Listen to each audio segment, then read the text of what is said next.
As shown in figure, a 70 kg garden roller is pushed with a force of F vector equal to 200 Newton at an angle of 30 degree with horizontal. The normal reaction on the roller is 800 root 2, 600, 800, 200 root 3. Summary क्या है कि एक garden roller है और उस पर हमने 200 Newton का एक फोर्स लगाया है 30 डिग्री के एंगल पे. तो बताना है कि यहाँ पे नॉर्मल फोर्स कितना आएगा.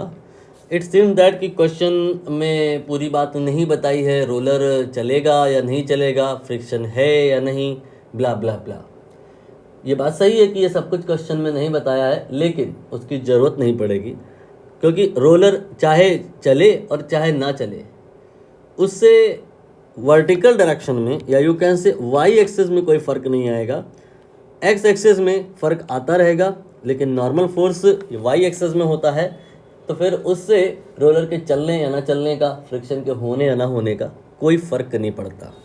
यहाँ पे एफ ये जो है इसका कंपोनेंट होगा, क्योंकि ये ना तो एक्स एक्सिस के अलॉन्ग लग रहा है और ना ही ये वाई एक्सिस के अलॉन्ग लग रहा है.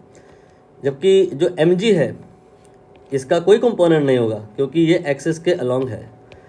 नॉर्मल फोर्स ये आपका कोई कंपोनेंट नहीं होगा क्योंकि ये एक्सिस के अलॉन्ग है. बट ये जो फोर्स है ये एक्सिस के अलॉन्ग नहीं है, सो इसका कंपोनेंट होगा. अब प्रश्न उठेगा कि इसका कंपोनेंट कैसे होगा. इसका जो इफ़ेक्ट है दो पार्ट में कंसीडर हो सकता है कि कुछ तो इसका पार्ट ऐसे लग रहा है और कुछ पार्ट इसका ऐसे लग रहा है. तो यहाँ पर जो along the x axis part है आप समझ गए होंगे कि उससे क्या पॉसिबिलिटी होगी.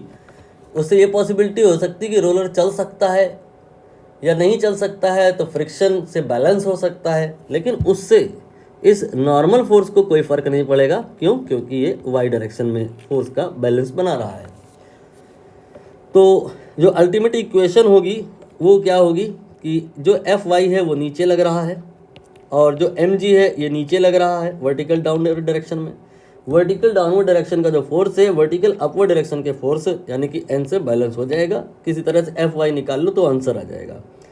Quite easy to calculate. ये आपका जो 30 है एंगल हॉरिजॉन्टल से गिवन है, तो जहाँ से एंगल गिवन होता है वो कॉस थीटा होता है, बाकी जहाँ से एंगल नहीं गिवन होता है वो साइन थीटा होता है. तो एफ ये आपका गिवन है 200 और साइन 30 ये याद होता है 1/2, सो इट विल बी 100. यहाँ पे आप अल्टीमेटली वैल्यू रख सकते हैं 100 एंड देन एम और जी ये आपका 70 गिवन है और जी की वैल्यू 10 होती है. तो यहाँ से नॉर्मल फोर्स आ जाएगा, that will be 800 newton. C option will be correct.